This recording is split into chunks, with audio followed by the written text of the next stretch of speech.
Vote কারচুপির জন্য এটা এখানে করছে। তারা পরিকল্পিতভাবে এগুলো করতেছে। মাত্র 5 সেকেন্ডের জন্য এলইডি অফ ছিল, সেটাকে তারা একটা পরিকল্পিতভাবে বাক সৃষ্টি করে।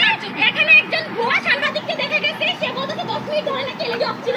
অথচ শামসুন নাহার হলেন সকল স্বতন্ত্র অথবা যারা যে প্রার্থী ছিল সবাই মিলে এখানে আমরা হচ্ছে পাহারা দিয়েছি যে এলইডি অন ছিল নাকি অফ ছিল। তো ওই জায়গা থেকে এক সাংবাদিক আমরা নিজেরা দেখেছি, আমি আর মোমো ধরেছি যে সে এলইডি লাইট তার যেটা ছিল এটা একটা নিজে খুলে ফেলেছে। তার মানে এটা ইচ্ছাকৃত একটা মব ছিল যাতে তারা ভোট কারচুপি করতে পারে। মায়ের এখানে আসছিল এবং আসার পরে তাদের মূল কথা ছিল এটা। আমরা আবার সাথে সাথে যে শামসুন নাহার হল সংসদ যারা প্রার্থী ছিলাম তারা কিন্তু সন্ধ্যা থেকে এলইডি স্ক্রিনটা পাহারা দিচ্ছি যে এলইডি স্ক্রিন হঠাৎ করে বন্ধ হয়ে যায় কিনা অথবা এখানে কোনো মব ক্রিয়েট হয় কিনা।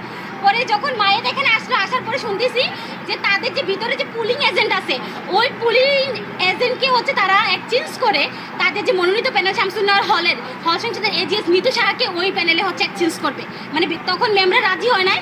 পরে হঠাৎ আবিদুল ইসলাম খান এখানে আসে এবং আসার পরে 10 সেকেন্ডের জন্য পরিকল্পিতভাবে এলইডি স্ক্রিনটা অফ হয় এবং ছাত্রদলের হচ্ছে অধিকাংশরা আবিদুল ইসলাম খান থেকে শুরু করে অন্যান্য নেতারা হচ্ছে এখানে স্লোগান দিতে ছিল যে ভুয়া ভুয়া স্লোগান।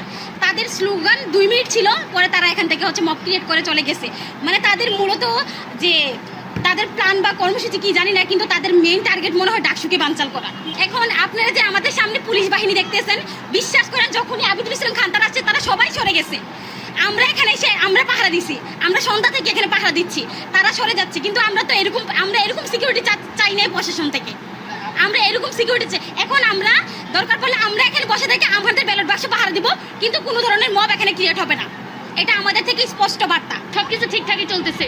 যে আবিদুল ইসলাম খান মানে গেটের সামনে আসছে, সেই হঠাৎ করে আমরা দেখি এলইডি অফ হয়ে গেছে। তো আমরা ওইখানে বসা ছিলাম, আমরা তাড়াতাড়ি এখানে আসছি যে এলইডি কেন অফ হয়েছে। ততক্ষণে ছাত্র দলের লোকরা তাদের সাঙ্গপাঙ্গ নিয়ে এখানে চলে আসছে, আর এখানে যে পুলিশটা ছিল সব চলে গেছে।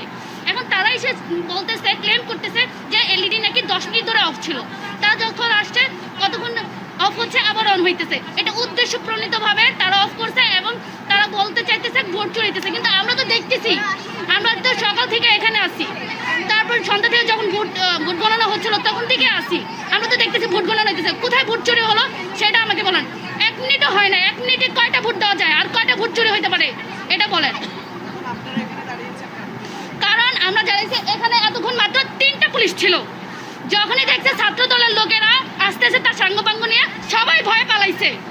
আমরা মেয়েরা যারা আছি আমরা এখানে আসছি, কিন্তু তারা ভয় পালাইছে।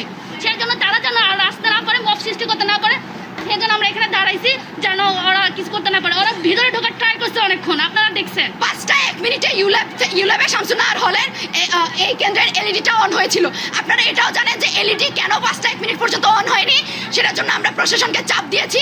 প্রশাসন তারপরে এলইডি অন করেছে। 5টা 1 মিনিট এলইডি অন হওয়ার পর থেকে 7টা 47 মিনিট পর্যন্ত এলইডি 1 সেকেন্ডের জন্য অফ হয় নাই। 7টা 47 মিনিটে এখানে আবিদুল ইসলাম খান এসেছে। আবিদুল ইসলাম খান আসার পরে হঠাৎ করে এলইডি বন্ধ হয়ে গেছে। আমরা ছুটে ওইখান থেকে চলে আসছি। 7টা 48 মিনিটে এলইডিটা আবার অন হয়েছে। এলইডি অন হওয়ার পরে আমার সামনে অনেকগুলা ক্যামেরা, প্রায় 50টার উপরে ক্যামেরা, মোবাইল সাংবাদিকরা, তারা গলায় কাঠ ঝুলানো। তারা হচ্ছে আমাকে জিজ্ঞেস করছে, আপুরা এখানে কি হয়েছে। আমি বলছি যে 1 মিনিটের জন্য এখানে এলইডি বন্ধ হয়ে গেছে এবং আবিদুল ইসলাম খান এসে খুব জোরে ধাক্কাচ্ছেন, তার সাঙ্গপাঙ্গদের সহ জোরে ধাক্কাচ্ছেন যাতে তিনি কেন্দ্রের ভেতরে প্রবেশ করতে পারেন। তখন আমি এটা বলার পরে সেই সাংবাদিকেরা আমার দিকে উল্টা আঙুল তুলছে, বলছে আপনি মিথ্যাবাদী, আপনি মিথ্যা কথা বলছেন। আমরা লাইভে ছিলাম, এলইডি 10 মিনিটের জন্য বন্ধ ছিল। এই প্রোপাগান্ডাটা ছাত্রদল ইচ্ছা করে ছড়ানোর চেষ্টা করছে। এলইডি কখনোই 10 মিনিটের জন্য বন্ধ ছিল না, এলইডি 1 মিনিটের জন্য বন্ধ ছিল এবং আবিদুল ইসলাম খান আসার পরে বন্ধ হয়েছে। তার মানে বুঝতেই পারতেছেন আবিদুল ইসলাম খান তার পালিত সাংবাদিকদেরকে নিয়ে এসে এখানে ইচ্ছাকৃতভাবে এলইডি বন্ধ করিয়ে একটা মব সৃষ্টি করার চেষ্টা করছে এবং এই ন্যারেটিভ দাঁড় করার চেষ্টা করছে যে ইউল্যাব কেন্দ্রে ভোট গণনা সুষ্ঠু চলছে না। তারপর তারা কারচুপি হচ্ছে এটা সেটা বলে স্লোগান দিতে লাগলেন। এবং আমি ফেসবুক লাইভে ছিলাম, আমি সামিয়া মাসুদ মোমো, আপনারা আমার আইডিতে গেলে দেখতে পাবেন। ফেসবুক লাইভে থাকাকালীন সময় এলইডির পেছনে তার টানাটানিরত অবস্থায় গলায় কাঠ ঝোলানো এবং ক্যামেরাওয়ালা একজন সাংবাদিককে আমি এবং ওইদিকে মুহসিন হলের অনেক ভাইরা ছিলেন বা অন্য হলের ভাইরা ছিলেন, তারা টেনে বের করেছি। টেনে বের করার পরে মানে তাকে আমরা জিজ্ঞেস করছি এলইডির পেছনে তিনি কি করছেন, তার ধরে কেন টানছেন। তিনি হচ্ছে এখান থেকে চলে গিয়েছেন। মানে তিনি চলে যাওয়ার কিছুক্ষণ পরই মানে এখান থেকে বেরোয় আসার সাথে সাথে এলইডি অন হয়ে যায় এবং ছাত্রদল মনোনীত ভিপি প্রার্থী আবিদুল ইসলাম খান তার মব ক্রিয়েট করা শেষ করে মিছিল টিছিল শেষ করে চলে যান। শোনেন, একটা সত্যি কথা বলতে, পুলিশ এই কেন্দ্রে মানে এখানে খালি 4-5 জন দেখছেন, তাও এখন দেখছেন। শুরু থেকে এখানে 3 থেকে 4 জন পুলিশ ছিল এবং ওইদিকে কোনো পুলিশ নাই, এদিকে কোনো পুলিশ নাই। আপনারা হয়তো যমুনা টিভি হয়তো লাইভে গিয়েছিল, আপনারা দেখিয়েছেন আমরা সকল প্রার্থীরা, কোনো নির্দিষ্ট প্যানেলের নয়, হল সংসদের সকল প্যানেল, সকল স্বতন্ত্র সব প্রার্থীরা এখানে বসেছিলাম।